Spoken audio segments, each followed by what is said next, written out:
Jadi, ini yang selama ini hanya kudengar dari cerita orang, batin Wulan. Ia terkejut, namun berusaha tetap tenang dan tersenyum. Tapi tubuhnya bereaksi di luar kendali, bahunya sedikit bergetar. Menerima kenyataan tentang Budi, perlahan-lahan Wulan mulai membuka mata terhadap dunia yang baru. Pagi di akhir pekan, bau disinfektan yang khas menusuk hidung Wulan. Ia duduk di samping ranjang rumah sakit, menggenggam erat tangan ibu mertuanya yang mulai dingin. Hanya suara ritmis dari alat bantu pernapasan yang mengisi keheningan kamar. Ibu mertuanya tahun ini berusia 80 tahun. Beliau sudah lama menderita diabetes, namun kondisinya memburuk drastis setelah terserang flu minggu lalu. Gagal ginjal menyebabkan sesak napas yang parah. Dokter sudah beberapa kali mengingatkan Wulan untuk bersiap sejak beberapa hari yang lalu. Sudah 7 tahun Wulan menjanda. Sejak suaminya meninggal, ia hanya tinggal berdua dengan ibu mertuanya. Orang tua kandungnya sudah lama tiada, dan putrinya, Maya, bekerja di luar negeri. Praktis, ibu mertua adalah satu-satunya keluarga yang ia miliki. Ibu, panggil Wulan pelan. Kelopak mata ibu mertuanya bergetar perlahan. Dengan samar, beliau membuka mata dan menatap Wulan. Bibirnya bergerak. Wulan. Suaranya begitu lemah, seperti embusan angin. Wulan mendekatkan wajahnya. Iya, Bu, Wulan di sini. Tangan ibu mertuanya menguat. Seolah ada sesuatu yang sangat penting yang harus beliau sampaikan. Tolong, temui Budi Santoso di sebelah. Sekali saja. Wulan terdiam sejenak. Nama Budi Santoso tidak asing baginya. Pria itu tinggal di unit apartemen sebelah. Mereka hanya sesekali berpapasan di lift dan saling menyapa dengan singkat. Wulan tidak tahu pasti umurnya, tapi kelihatannya sebaya. Yang ia tahu, Pak Budi selalu berpakaian rapi, pendiam, dan tinggal sendirian. Ibu menyesal seumur hidup pada ibunya Budi. Suara ibu mertuanya semakin lirih.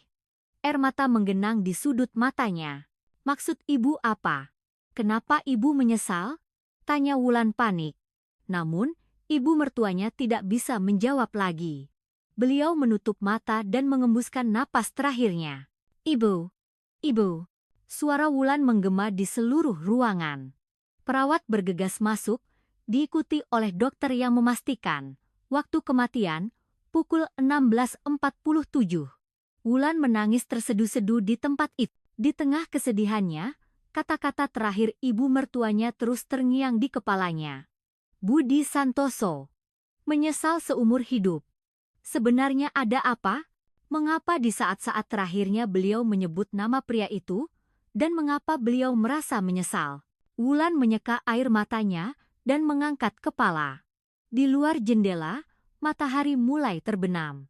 Semburat jingga mewarnai kaca jendela kamar rumah sakit. Pemakaman dilangsungkan dengan sederhana. Maya segera pulang dari luar negeri, dan beberapa kerabat serta tetangga datang melayat. Di antara mereka, ada Budi Santoso. Pak Budi datang dengan setelan jas hitam yang rapi. Setelah menulis namanya di buku tamu, ia membungkuk dalam-dalam di hadapan Wulan. Turut berduka cita, ucapnya dengan suara rendah dan tenang. Wulan menatapnya sejenak. Budi adalah nama yang terakhir kali disebut oleh ibu mertuanya. Namun, ini bukan saat yang tepat untuk bertanya.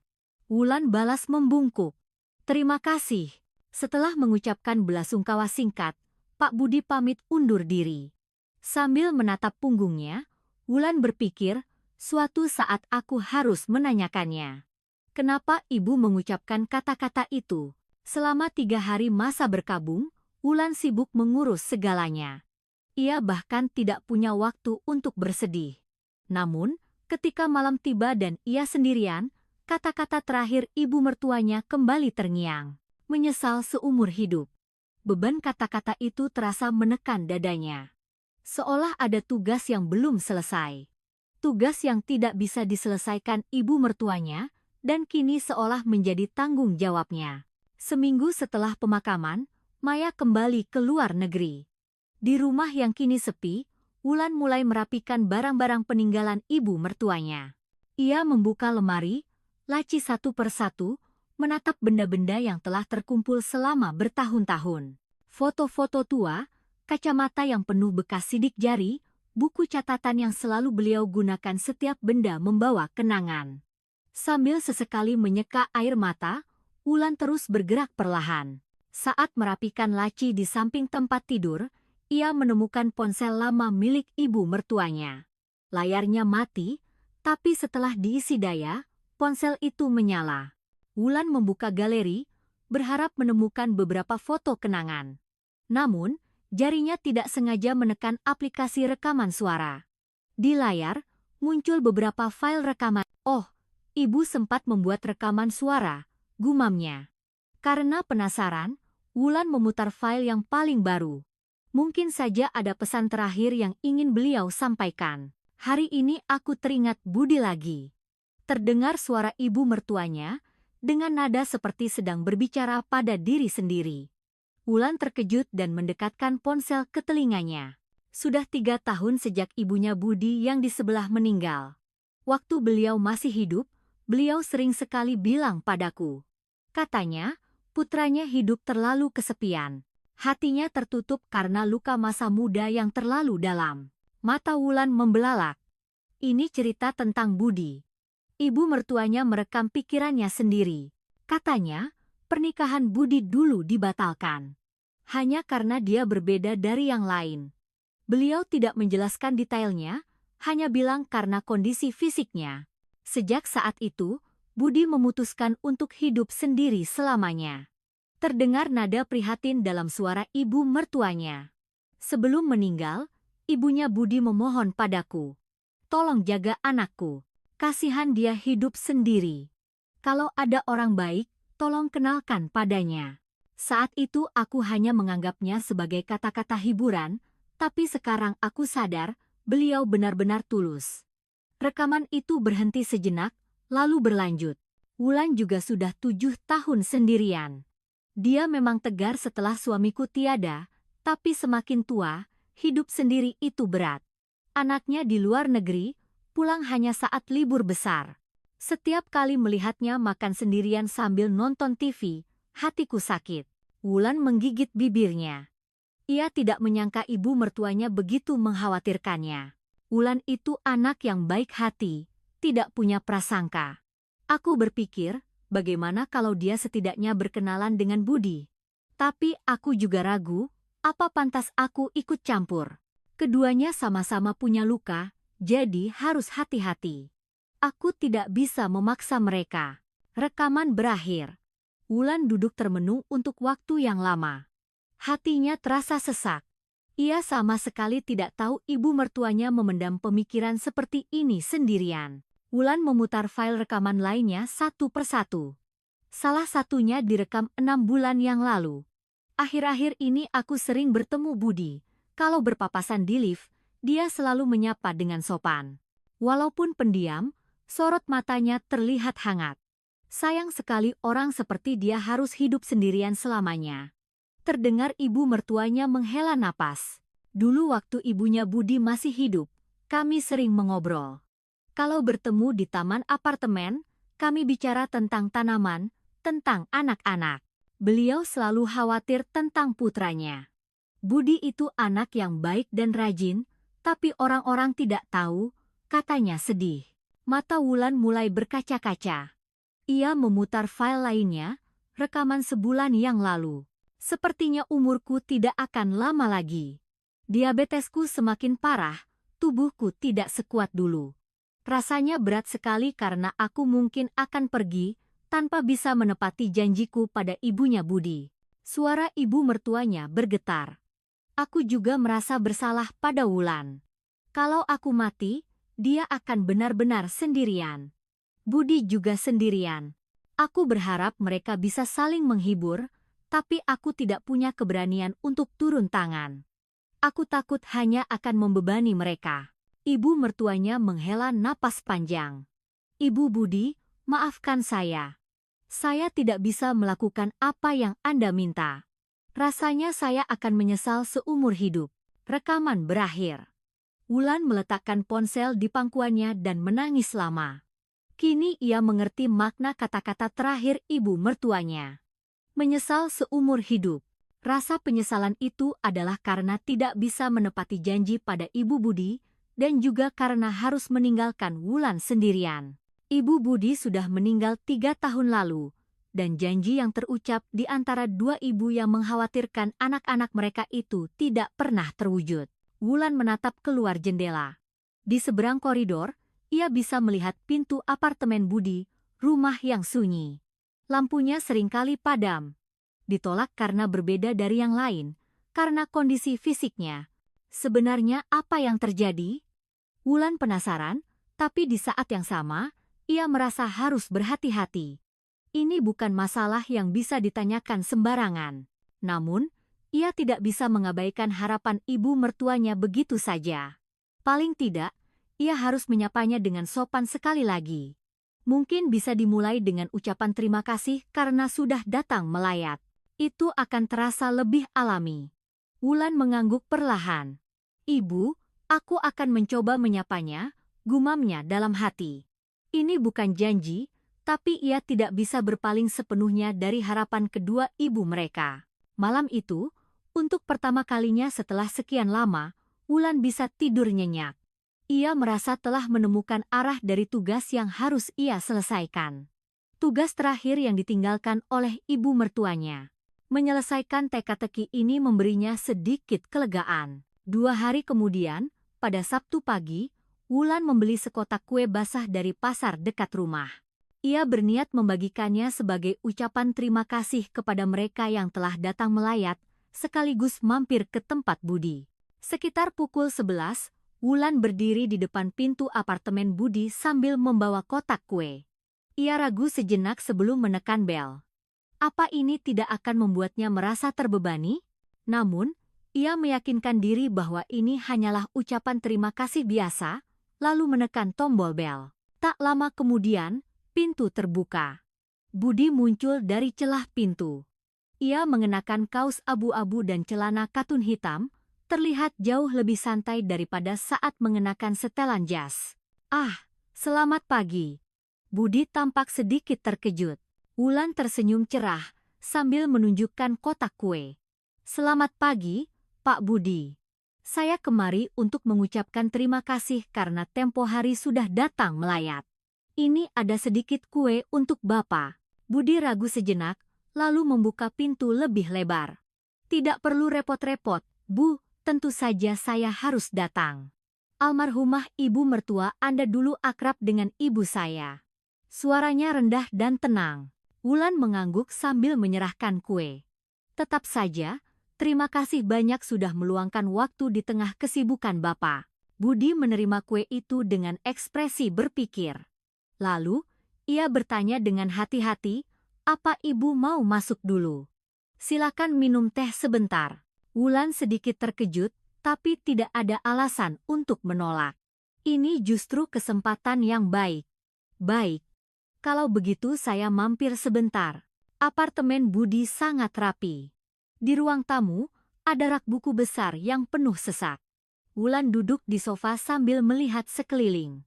Interiornya minimalis, semua tertata dengan baik. Untuk seorang pria yang tinggal sendiri, tempat ini sangat bersih. Sementara Budi menyiapkan teh di dapur, Wulan mengamati koleksi bukunya. Ada buku sejarah, novel, dan beberapa buku tentang berkebun. Ibu suka teh tawar? Ayah, boleh. Tak lama, Budi kembali dengan 2 cangkir teh hangat. Wulan menerimanya dengan hati-hati. Uap hangat mengepul dari cangkir. Mereka minum teh dalam diam sejenak. Keheningan yang canggung menyelimuti, tapi tidak terasa tidak nyaman. Malah terasa menenangkan. Wulan yang pertama membuka percakapan. Rumah Bapak rapi sekali. Hebat sekali bisa menjaganya sendirian. Budi tersenyum malu. Sudah terbiasa, Bu. Sudah lama hidup sendiri. Mendengar itu, hati Wulan sedikit nyeri. Terkandung kesepian yang dalam di balik kata-kata sudah lama hidup sendiri itu. Saya juga sudah 7 tahun ini hidup sendiri. Yah, tidak benar-benar sendiri karena ada ibu mertua. Budi mengangguk. Pasti berat ya, Bu. Kehilangan keluarga. Ada simpati yang tulus dalam kata-katanya. Ia tahu, Wulan juga baru kehilangan ibunya. Percakapan mengalir alami setelah itu. Tentang cuaca, lingkungan sekitar, dan hal-hal sepele lainnya. Budi memang tidak banyak bicara, tapi ia pendengar yang baik. Ia akan mengangguk pada cerita Wulan dan sesekali memberi tanggapan yang pas. Saat Wulan hendak beranjak pamit, tiba-tiba ia teringat sesuatu. Oh iya, Pak Budi, katanya. Engsel pintu depan rumah saya akhir-akhir ini berderit. Agak mengganggu. Apa Bapak tahu tukang yang bagus? Budi berpikir sejenak. Kalau hanya masalah sepele, biar saya lihatkan. Sepertinya hanya perlu beberapa alat. Oh, tidak apa-apa, Pak. Nanti merepotkan. Tidak apa-apa, Bu. Engsel pintu itu pekerjaan mudah. Budi sudah berdiri dan berjalan ke arah pintu depan. Ia mengambil kotak peralatannya dan mengikuti Wulan. 10 menit kemudian, Budi sedang memeriksa engsel pintu di apartemen Wulan. Ia memberinya sedikit pelumas, mengencangkan baut, dan mencoba membuka tutup pintu beberapa kali. Sudah beres sekarang, katanya sambil mengangguk. Wah, terima kasih banyak. Berapa biayanya, Pak? Budi melambaikan tangannya. Tidak usah, Bu, ini kan bantuan antar tetangga. Karena merasa berutang budi, Wulan mempersilakan Budi masuk. Kalau begitu, minum teh lagi ya, Pak. Saya tidak enak sudah dibantu. Budi ragu sejenak, lalu mengangguk. Sementara Wulan menyiapkan teh, Budi berdiri di dekat jendela ruang tamu, memandang keluar. Sambil membawa teh, Wulan memberanikan diri memulai percakapan. Sebenarnya, kedatangan saya tadi selain untuk berterima kasih, ada alasan lain, Pak. Budi menoleh ke arahnya. Wulan mengambil napas dalam-dalam. Saat merapikan barang-barang ibu mertua, saya tidak sengaja menemukan rekaman suara di ponselnya. Rekaman yang beliau buat sendirian. Ekspresi Budi sedikit menegang. Di dalamnya ada cerita tentang ibu bapak. Katanya, dulu mereka sangat akrab. Budi mengangguk pelan. Iya, Bu. Ibu saya sudah lama tinggal di apartemen ini. Beliau sering menyapa almarhumah ibu mertua Anda. Wulan melanjutkan dengan hati-hati. Ibu mertua saya bilang, beliau kasihan melihat bapak hidup sendirian. Dan karena saya juga sendirian, beliau berharap kami setidaknya bisa saling kenal. Wajah Budi sedikit memerah. Ia tampak jelas salah tingkah. Oh, begitu ya? Hening. Wulan ragu apakah harus melanjutkan. Namun, Budi yang lebih dulu bicara. Sebenarnya, waktu muda dulu pernikahan saya pernah dibatalkan. Wulan mendengarkan dalam diam. Budi menatap keluar jendela, melanjutkan ceritanya dengan pelan. Itu karena kondisi fisik saya. Karena saya berbeda dari orang lain. Terdengar luka lama dalam suaranya. Sejak saat itu, saya jadi takut mendekati orang lain. Takut ditolak lagi, takut terluka lagi. Wulan menatap profil Budi dari samping. Bahunya terlihat sedikit membungkuk. Hatinya sakit membayangkan Budi harus hidup dalam ketakutan itu seumur hidupnya. Saya tidak apa-apa, kata Wulan pelan. Suami saya dulu juga awalnya terasa asing. Setiap orang kan berbeda. Tapi seiring waktu, kita jadi terbiasa, jadi nyaman. Dan itulah yang namanya cinta. Budi menoleh ke arah Wulan. Di matanya, ada keterkejutan bercampur harapan yang ragu. Saya juga tidak mau terburu-buru, lanjut Wulan sambil tersenyum lembut. Saya tahu apa yang diharapkan oleh ibu-ibu kita, tapi saya tidak bermaksud memaksa apapun. Bagaimana kalau kita sesekali jalan-jalan santai? Atau minum teh sambil pelan-pelan saling mengenal? Itu juga bagian dari takdir, kan? Budi ragu cukup lama, sebelum akhirnya mengangguk perlahan. Baiklah, boleh juga. Mereka saling menatap dan tersenyum hati-hati. Awalnya, hanyalah sebuah janji kecil. Janji untuk tidak terburu-buru, untuk saling mengenal perlahan, untuk bertemu dengan santai. Saat kembali ke apartemennya, Wulan berpikir, Jadi begini cara wasiat terakhir ibu mertua dimulai. Namun, ia belum tahu perubahan apa yang akan dibawa oleh awal yang kecil ini. Beberapa hari berlalu. Sesuai janji, Wulan dan Budi sesekali pergi jalan-jalan santai. Mereka berjalan pelan di taman sekitar apartemen atau minum teh sejenak setelah makan malam. Percakapan mereka tidak banyak, tapi keheningan di antara mereka tidak pernah terasa canggung. Malah terasa nyaman. Budi adalah orang yang sangat berhati-hati. Ia selalu menjaga jarak yang sopan dengan Wulan dan memilih kata-katanya dengan teliti. Wulan merasa kasihan, tapi juga mengerti. Bagi orang yang sudah terlalu lama hidup sendiri, mendekati orang lain bukanlah hal yang mudah. Namun, dunia luar sepertinya tidak mau membiarkan mereka tenang. Suatu sore, saat Wulan sedang di supermarket depan apartemen, ia mendengar bisik-bisik di belakangnya saat sedang membayar di kasir. Lihat orang itu, akhir-akhir ini sering kelihatan sama bujangan di sebelah. Oh, pria itu? Bukannya dia yang dulu batal nikah dan hidup sendiri seumur hidup? Betul, aku dengar katanya ada masalah fisik atau apalah. Cekeke, janda kalau sudah kesepian memang begitu ya. Sampai mau sama orang seperti itu. Tangan Wulan berhenti bergerak. Jantungnya berdebar kencang. Ia ingin menoleh, tapi ia menahan diri. Setelah menerima belanjaannya, ia keluar dari supermarket dalam diam. Dalam perjalanan pulang, pikiran Wulan berkecamuk. Ia marah, tapi sekaligus khawatir. Bagaimana jika gosip ini sampai ke telinga Budi? Apa dia tidak akan terluka lagi? Keesokan paginya, ia berpapasan dengan Budi di lift. Wulan menyapanya dengan ceria, tapi ekspresi Budi tampak muram. "Selamat pagi, Pak Budi." "Pagi, Bu." Budi menjawab singkat dan menunduk. Ia lebih pendiam dari biasanya. Udara di dalam lift terasa berat. Wulan punya firasat buruk. Saat tiba di lantai dasar, Budi keluar lebih dulu. "Pak Budi, tunggu sebentar." Panggil Wulan. Tapi Budi tidak menoleh dan berjalan cepat menjauh. Wulan menatap punggungnya dan menghela napas. Dia sudah mendengarnya.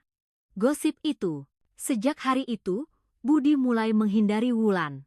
Ia jarang membalas pesan, dan kalaupun tidak sengaja bertemu, ia hanya menyapa singkat lalu pergi. Janji untuk jalan-jalan santai pun terlupakan begitu saja. Seminggu berlalu. Wulan merasa frustrasi. Apa hubungan kami akan berakhir begini? Hubungan yang baru saja dimulai, harus selesai begitu saja? Suatu malam, Wulan mengirim pesan pada Budi. "Sepertinya Bapak sibuk sekali akhir-akhir ini." "Bapak baik-baik saja, kan?" Balasannya datang cukup lama. "Iya, Bu, saya baik-baik saja." "Maaf." Jawaban yang singkat. Wulan ingin bertanya lebih lanjut, tapi ia khawatir itu hanya akan membuat Budi semakin tertekan. Ia hanya meletakkan ponselnya. Beberapa hari lagi berlalu. Wulan merenung sendirian. Apa aku salah? Apa aku terlalu agresif? Apa aku telah memberinya beban? Tapi di saat yang sama, ia merasa tidak terima. Apa aku harus mundur hanya karena gosip? Apa aku harus menyerah sebelum mencoba hanya karena pandangan orang lain? Suatu sore, saat Wulan melewati koridor di depan rumahnya, ia melihat Budi keluar dari apartemennya. Di tangannya ada sebuah keranjang kecil. "Ah, selamat sore," sapa Budi lebih dulu. Wulan sedikit terkejut dan mengangguk. "Sore, Pak." Hening sejenak.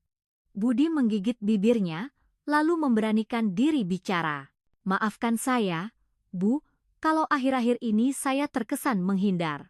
Wulan menatapnya lurus. "Apa ada masalah, Pak?" Budi menghela napas. "Ibu sudah dengar gosipnya, kan? Saya baru sadar kalau gara-gara saya, Ibu jadi bahan omongan yang tidak baik. Di supermarket, di lift. Saya dengar orang-orang berbisik." Hati Wulan terenyuh. Ternyata Budi menjauh karena mengkhawatirkannya. "Saya takut hanya akan jadi beban untuk Ibu. Jadi saya pikir, lebih baik saya menjaga jarak." Suara Budi penuh dengan penyesalan. Wulan berkata perlahan, "Bapak tidak salah apa-apa. Yang salah adalah orang-orang yang menyebarkan gosip itu. Apa salah kita? Budi mengangkat kepalanya. Wulan melanjutkan dengan tegas. Saya tidak mau mengubah hidup saya hanya karena pandangan orang lain. Memang tidak nyaman, tapi saya tidak berniat menyerah. Mata Budi bergetar. Saya juga kesepian, kata Wulan pelan. Selama 7 tahun hidup sendiri, saya pikir saya sudah terbiasa. Tapi setelah jalan-jalan dan minum teh dengan Bapak, saya sadar betapa saya merindukan kehadiran orang lain. Hanya dengan ada seseorang di samping, rasanya sudah sangat menghibur. Budi tidak bisa berkata apa-apa. Wulan tersenyum lembut. Jangan terlalu terbebani, Pak. Kita jalani saja pelan-pelan. Jangan goyah hanya karena gosip murahan. Hening sejenak. Budi mengangkat keranjangnya. Di belakang apartemen, ada kebun komunal. Saya menanam beberapa tomat di sana. Baru saja matang. Kalau ibu ada waktu, mau lihat sebentar? Wajah Wulan berseri-seri. Tentu, saya mau. Untuk pertama kalinya, Budi tersenyum lepas. Senyum kecil, tapi tulus. Bagaimana kalau besok sore? Boleh. Mereka saling menatap dan mengangguk. Sebuah janji kecil, tapi itu sudah cukup. Celah yang dibuat oleh gosip mulai tertutup kembali. Sambil berjalan pulang, Wulan berpikir, dunia memang tidak akan membiarkan kita tenang, tapi tidak apa-apa. Karena Budi sudah membuka hatinya lagi. Namun, ujian yang sesungguhnya baru akan dimulai. Keesokan sorenya, cuaca cerah. Wulan dengan pakaian santai pergi ke kebun komunal di belakang apartemen.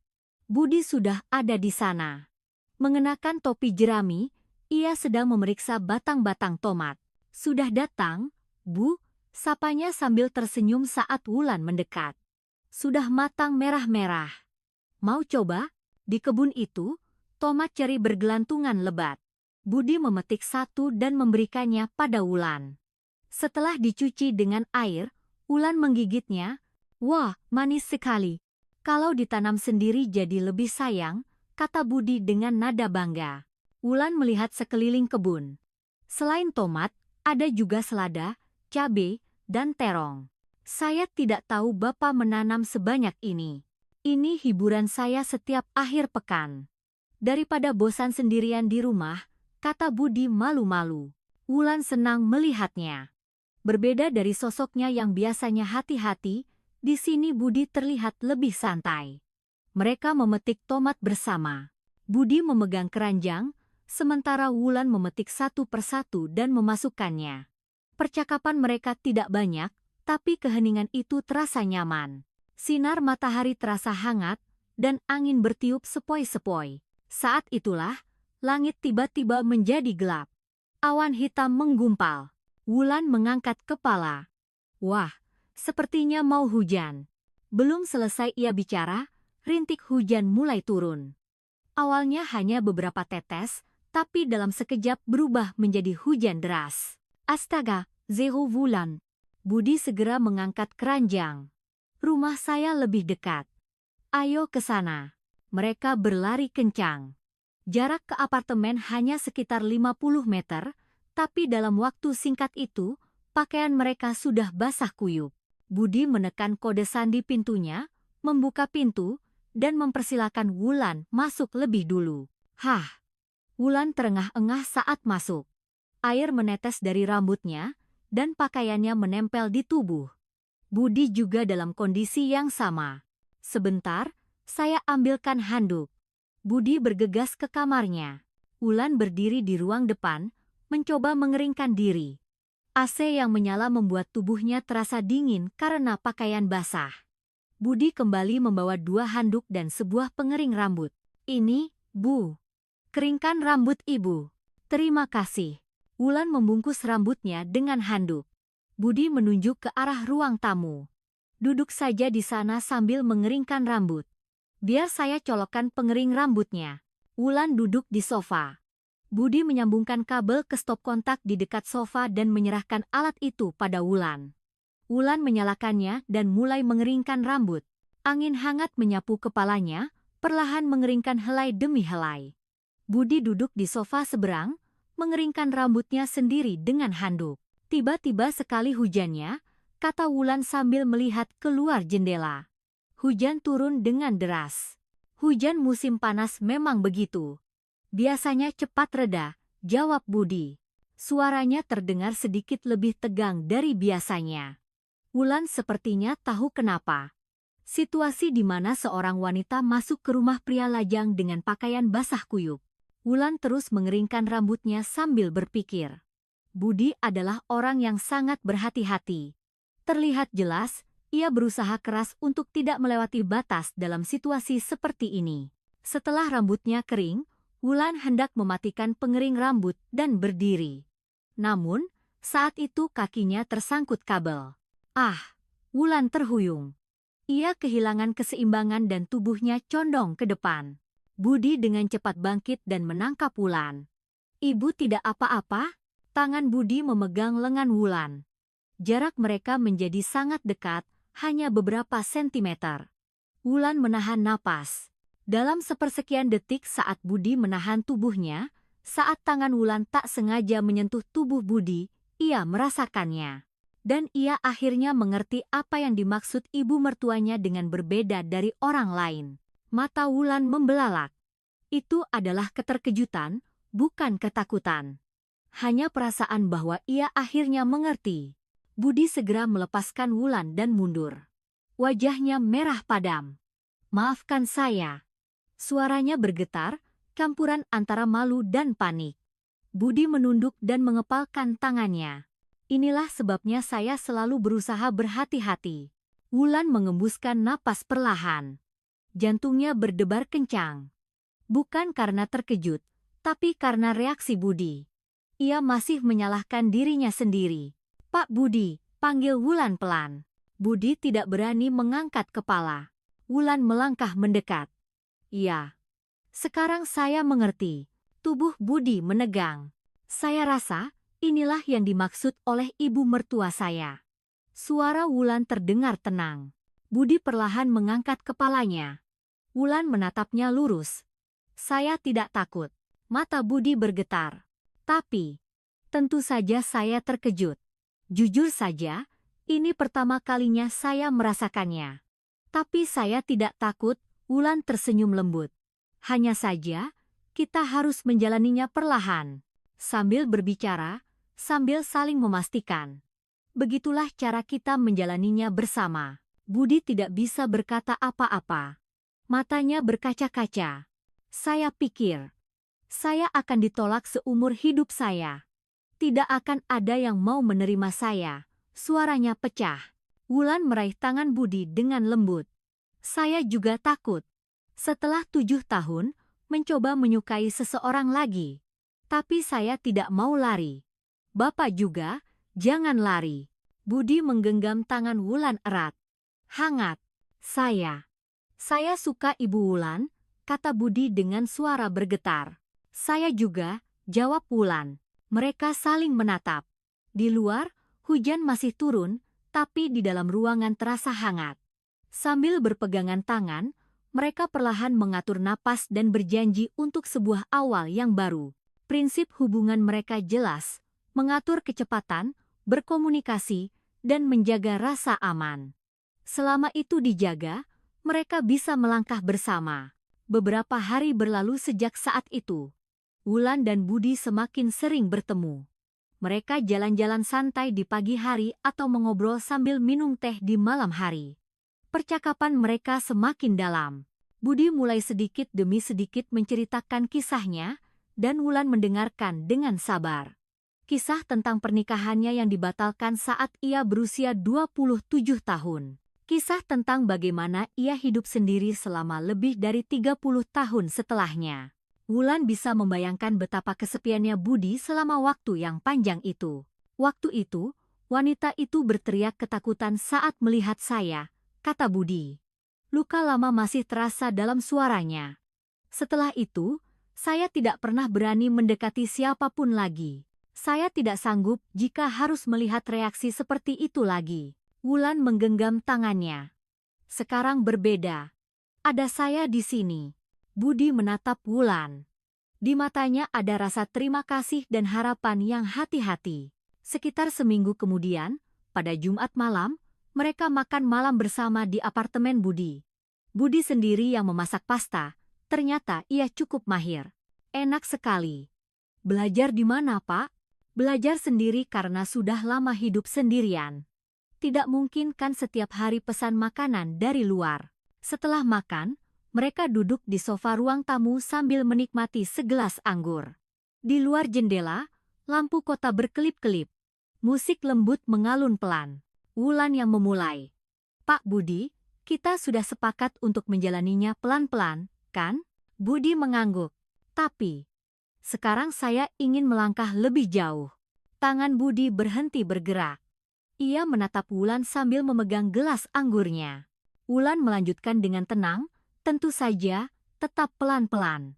Sambil berbicara, sambil memastikan, seperti janji kita. Napas Budi menjadi lebih dalam. Ketegangan menyebar di seluruh tubuhnya. Wulan menggenggam tangannya. Tidak apa-apa. Kita lakukan ini bersama. Budi ragu cukup lama, sebelum akhirnya mengangguk perlahan. Saya juga mau, tapi saya takut tidak akan ada penolakan. Kata Wulan tegas. Saya janji. Kalau saya merasa tidak nyaman, saya akan bilang. Kalau terasa sakit, kita akan berhenti. Tapi itu bukan penolakan. Itu hanya mengatur kecepatan. Mata Budi memerah. Wulan bangkit dan menuntun tangan Budi. Mereka masuk ke kamar tidur. Budi meredupkan lampu. Cahaya lembut memenuhi ruangan. Wulan berdiri di samping tempat tidur. Jantungnya berdebar kencang. Ia gugup, tapi tidak takut. Budi berdiri di hadapannya. Tangannya gemetar. Pelan-pelan saja, bisik Wulan. Budi mengangguk dan dengan hati-hati meletakkan tangannya di bahu Wulan. Wulan memejamkan mata. Tangan Budi bergetar, tapi terasa hangat. Wulan merasakan kehangatan itu sambil mengembuskan napas perlahan. Tidak apa-apa? Tanya Budi. Suaranya bergetar lirih. Iya, tidak apa-apa, jawab Wulan. Percakapan itu mengalir alami. Tidak canggung. Malah terasa membangun kepercayaan. Wulan merasakan Budi. Apa yang dikatakan ibu mertuanya tentang berbeda dari orang lain kini menjadi nyata. Sesaat, napasnya tercekat, tapi Wulan dengan tenang berkata sambil menggenggam tangan Budi. Mari kita samakan ritme napas kita.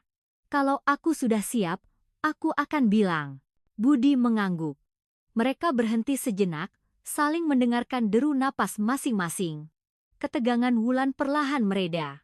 Kehangatan Budi terasa menenangkan. Sekarang tidak apa-apa, bisik Wulan. Kali ini, semuanya terasa lebih hati-hati. Wulan mengambil napas dalam-dalam dan menerima Budi. Awalnya terasa asing.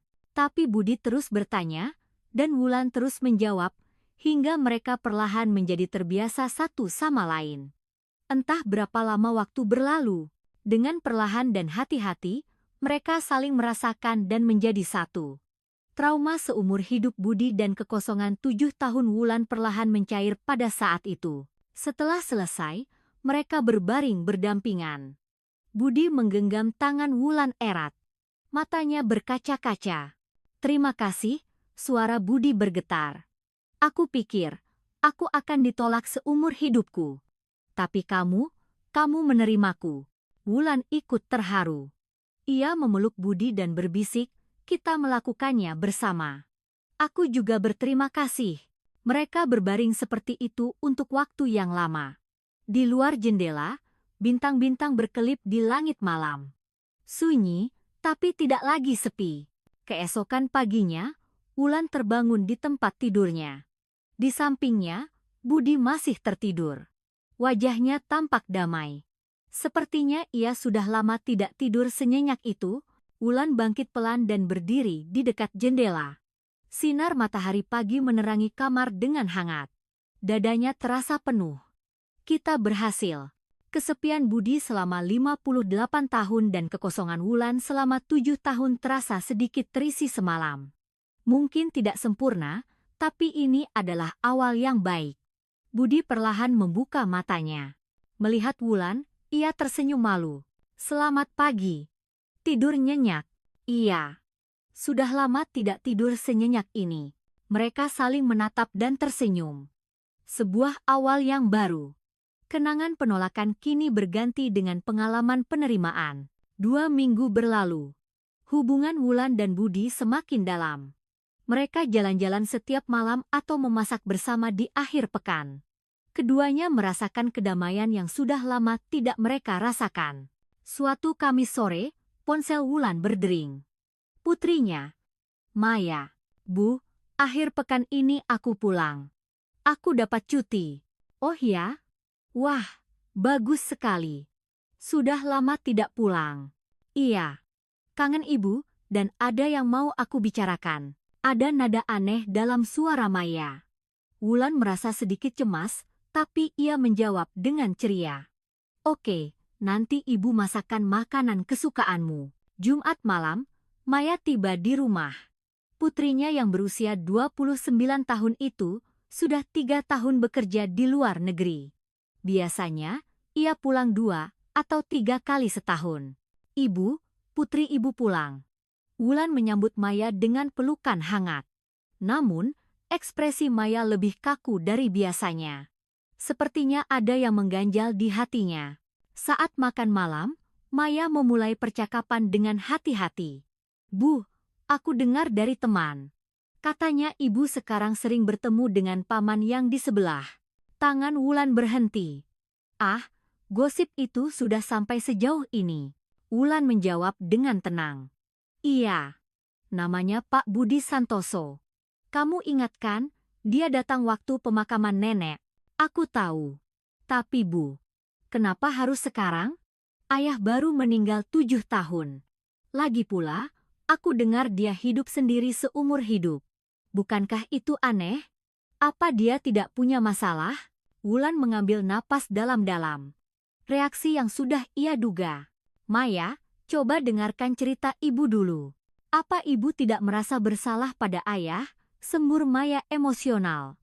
Matanya memerah. Aku sedih, rasanya ibu sudah melupakan ayah. Hati Wulan terasa sesak. Ia mengerti perasaan Maya. Tentu saja, sebagai putri yang sangat mencintai ayahnya. Ibu tidak pernah melupakan ayah, kata Wulan pelan. Sampai sekarang ibu masih ingat dan rindu. Tapi ibu juga kesepian. 7 tahun hidup sendiri ternyata lebih berat dari yang ibu kira. Walaupun ada nenek, tetap saja rasanya sendiri. Maya menggigit bibirnya. Pak Budi itu orang baik.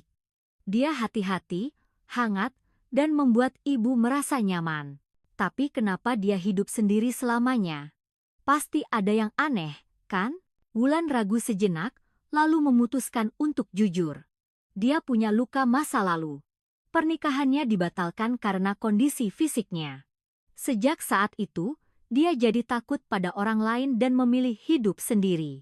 Ekspresi Maya menjadi rumit. Kondisi fisik apa? Itu adalah bagian yang hanya bisa diceritakan oleh Pak Budi sendiri. Tapi ibu tidak apa-apa. Kami sudah sepakat untuk menjalaninya pelan-pelan, sambil terus berkomunikasi. Maya terdiam lama. Lalu ia bertanya pelan, apa ibu benar-benar bahagia? Iya. Ibu bahagia, jawab Wulan sambil tersenyum. Melihat senyum itu, Maya sepertinya merasakan sesuatu. Keesokan sorenya, Wulan menelepon Budi. Pak Budi, putri saya sedang di rumah. Apa Bapak mau bertemu dengannya? Budi ragu sejenak, lalu menjawab, iya, tentu saja, kita harus bertemu. 30 menit kemudian, mereka bertiga bertemu di sebuah bangku taman di belakang apartemen. Maya melipat tangannya dan menatap Budi dengan tajam. Budi, dengan ekspresi tegang, membungkuk pada Maya, selamat sore, saya Budi Santoso. Maya menjawab singkat. Saya Maya. Hening yang canggung menyelimuti mereka. Wulan mencoba mencairkan suasana, tapi tidak mudah. Budi yang pertama kali bicara. Mbak Maya, saya minta maaf jika karena saya, hubungan Mbak dan Ibu menjadi tidak nyaman. Maya menatap Budi. Budi melanjutkan dengan ekspresi tulus. Saya juga sangat berhati-hati dengan situasi ini. Saya sangat khawatir tentang apa yang akan dipikirkan oleh putri Ibu Wulan. Maya masih menatapnya dengan tajam. Kenapa paman hidup sendiri seumur hidup? Pertanyaan yang sangat langsung. Budi menghela napas. Karena saya memiliki kondisi fisik yang berbeda dari orang lain. Dulu, wanita yang akan saya nikahi meninggalkan saya setelah mengetahuinya. Sejak saat itu, saya tidak punya keberanian untuk mendekati siapapun lagi. Ekspresi Maya sedikit melunak. Jadi, selama 58 tahun paman hidup sendiri? Iya. Saya kesepian, tapi tidak ada pilihan lain. Suara Budi terdengar jujur. Maya berpikir sejenak, lalu bertanya, lalu bagaimana dengan ibu saya? Apa paman mendekatinya hanya karena kesepian? Budi menggeleng. Tidak. Ibu Wulan adalah orang pertama yang memperlakukan saya dengan hangat. Saya tulus menyukai Ibu Wulan. Maya menatap mata Budi dalam-dalam. Tidak ada kebohongan di sana. Hanya ketulusan. Wulan menggenggam tangan Maya. Maya, ibu juga suka Pak Budi. Maya mengamati wajah ibunya dengan saksama. Wajah yang begitu damai, yang sudah lama tidak ia lihat. Wajah yang tidak pernah ia lihat selama 7 tahun terakhir. Aku hanya takut ibu terluka lagi, suara Maya bergetar. Wulan memeluk putrinya. Ibu tidak apa-apa. Kali ini ibu tidak sendirian. Ada Pak Budi. Budi berkata dengan hati-hati, Mbak Maya, saya tidak akan lari. Saya siap bertanggung jawab atas ibu Anda. Setelah berpikir lama, Maya akhirnya membuka suara. Ada syaratnya. Budi dan Wulan menatap Maya. Pertama, ibu harus terlihat benar-benar nyaman. Kalau sedikit saja ibu terlihat menderita, aku tidak akan tinggal diam. Budi mengangguk. Kedua, kalau ada masalah, kita bertiga harus membicarakannya bersama. Jangan dipendam sendiri. Wulan menggenggam tangan Maya erat. Baik, ibu janji. Maya menatap Budi lagi. Paman, tolong jaga ibu saya baik-baik. Kalau paman menyakitinya, aku tidak akan tinggal diam. Budi menjawab dengan serius. Baik. Saya akan selalu ingat itu. Mereka bertiga duduk berdampingan di bangku itu, saling menatap. Sebuah janji telah dibuat. Janji untuk saling menghormati, berdiskusi bersama, dan menjalani semuanya dengan nyaman. 2 minggu setelah Maya kembali, hubungan Wulan dan Budi menjadi semakin kuat. Setelah mendapat restu bersyarat dari Maya, keduanya merasa jauh lebih lega. Tidak perlu lagi bersembunyi. Bisik-bisik tetangga masih ada. Di supermarket, di lift, sesekali masih terdengar gosip. Tapi Wulan tidak peduli. Budi juga begitu. Mereka hanya fokus pada satu sama lain. Suatu Sabtu sore, hujan turun. Rintik hujan yang deras mengetuk jendela. Wulan sedang membaca buku di apartemen Budi, sementara Budi menyeduh teh di dapur. Tehnya sudah jadi. Budi datang membawa 2 cangkir teh hangat. Wulan menutup bukunya dan menerima cangkir teh. Uap hangat mengepul. Aku suka sekali hari hujan, kata Wulan sambil memandang keluar. Budi mengangguk dan duduk di sebelahnya. Aku juga. Dulu, hari hujan terasa sangat sepi, tapi sekarang tidak lagi. Mereka minum teh dalam diam, mendengarkan suara hujan. Keheningan yang menenangkan. Sekitar 1 jam kemudian, hujan reda. Sinar matahari menembus celah awan, dan pelangi muncul di langit. Wulan mendekati jendela. Wow, ada pelangi. Pak Budi, lihat. Budi ikut mendekat. Mereka berdiri berdampingan, menatap pelangi. Sore yang cerah setelah hujan. Udara terasa segar. Bu Wulan, panggil Budi pelan. Wulan menoleh. Budi mengeluarkan sebuah kotak kecil dari sakunya. Maukah ibu menerima ini? Mata Wulan membelalak. Budi membuka kotak itu. Di dalamnya ada sebuah cincin kayu kecil yang diukir dengan sangat halus. Saya membuatnya sendiri. Saya pikir, cincin emas terlalu berlebihan. Suara Budi bergetar. Bolehkah saya menua di samping ibu, tanpa lari lagi? Mata Wulan berkaca-kaca. Dadanya terasa penuh. Melihat tangan Budi yang gemetar, Wulan menjawab pelan, dengan perlahan. Budi tersenyum cerah. Ia meraih tangan Wulan, dan dengan hati-hati memasangkan cincin kayu itu di jarinya. Ukurannya pas. Terima kasih, bisik Budi. Wulan memeluk Budi. Mereka berdiri di dekat jendela seperti itu untuk waktu yang lama. Pelangi perlahan memudar, dan senja mulai mewarnai langit. Beberapa hari kemudian, Maya menelepon. Bu, bagaimana kabarnya? Baik nak. Baik sekali. Paman Budi, kami baik-baik saya. Maya terdiam sejenak, lalu berkata, suara ibu berbeda. Apanya yang berbeda? Terdengar damai. Sudah lama aku tidak mendengar suara ibu yang seperti ini. Wulan tersenyum. Iya, nak. Aku lega kalau ibu bahagia. Tolong sampaikan salamku untuk Paman Budi ya. Terima kasih, Maya. Setelah menutup telepon, Wulan memandang keluar jendela. Kata-kata Maya benar. Ia sendiri bisa merasakannya. Hatinya damai. Malam itu, Wulan dan Budi jalan-jalan santai. Mereka berjalan perlahan mengelilingi kompleks apartemen, bergandengan tangan. Orang-orang yang lewat menatap mereka, tapi keduanya tidak peduli. Saat melewati supermarket, seorang ibu yang mereka kenal salah satu yang dulu suka bergosip mendekati mereka. Wah, bapak sama ibu serasi sekali ya. Kata-kata yang tidak terduga. Wulan menatapnya dengan terkejut. Ibu itu tersenyum malu. Maaf ya, Bu, dulu saya sempat ngomong yang tidak-tidak. Saya tidak tahu ceritanya tapi sudah asal bicara. Melihat kalian berdua, saya jadi yakin kalau kalian tulus. Budi membungkuk sopan. Tidak apa-apa, Bu. Punya pasangan di usia senja itu anugerah loh. Saya jadi iri. Ibu itu berlalu setelah berkata begitu. Wulan menatap Budi dan tersenyum. Perlahan, semuanya berubah. Seminggu kemudian, Budi memberi usul pada Wulan. Bu Wulan, bagaimana kalau kita memasang rak di dinding antara apartemen kita? Rak? Iya. Supaya kita bisa berbagi barang. Buku, piring, apa saja yang kita butuhkan, bisa saling pakai dengan bebas. Sepertinya akan lebih mudah. Wulan menyukai ide itu. Boleh juga. Jadi seperti rumah kita terhubung ya. Beberapa hari kemudian, Budi membuat dan memasang rak itu sendiri. Sebuah rak kecil kini terpasang di dinding koridor di antara pintu apartemen mereka. Wulan meletakkan 2 cangkir teh di sana, dan Budi meletakkan buku yang sering ia baca. Begitulah, kehidupan mereka perlahan mulai menyatu. Mereka tidak tinggal serumah, tapi mereka mulai berbagi ruang. Pagi hari, mereka sarapan bersama di apartemen Budi.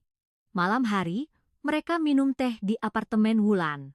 Para tetangga pun kini sudah menerima mereka dengan wajar. Kalau bertemu di lift, mereka akan tersenyum dan menyapa. Ibu di supermarket sesekali memberi bonus buah. Kalian berdua serasi sekali. Pasangan teladan di lingkungan kita, walaupun hanya candaan, Wulan dan Budi tidak merasa terganggu. Suatu minggu pagi, mereka kembali ke kebun komunal. Memanen tomat dan menanam bibit selada baru. Matahari terasa hangat, dan angin bertiup sejuk. Aku bahagia. Gumam Wulan. Budi menoleh padanya. Aku juga. Aku tidak pernah tahu hal sesederhana ini bisa begitu membahagiakan. Budi menggenggam tangan Wulan. Seumur hidupku, aku memimpikan kehidupan biasa seperti ini, akhirnya terwujud juga. Mereka berdiri bergandengan tangan, menatap kebun. Daun-daun hijau bergoyang ditiup angin. Kehidupan sehari-hari yang biasa, kebahagiaan yang tenang, waktu yang dihabiskan bersama. Itu saja sudah cukup. Ini adalah kisah tentang seorang pria yang hidup sendiri selama 58 tahun dan seorang wanita yang sendirian selama 7 tahun. Mereka bertemu, saling menyembuhkan luka, dan memulai babak baru dalam hidup. Setiap orang pernah merasakan kesepian. Semakin bertambah usia, rasa sepi itu semakin berat. Namun, jika kita berani, bahkan di usia senja pun kita bisa bertemu dengan jodoh yang baru. Asalkan kita bisa melampaui prasangka, mengabaikan gosip, dan saling menatap dengan tulus. Apakah Anda pernah memiliki pengalaman seperti ini? Bertemu cinta baru di usia senja? Atau melihat kisah serupa di sekitar Anda? Silakan bagikan cerita Anda di kolom komentar. Jika cerita ini bermanfaat, mohon berikan suka dan berlangganan. Dukungan Anda adalah kekuatan bagi kami untuk menciptakan cerita-cerita yang lebih baik. Semoga hari Anda menyenangkan. Terima kasih.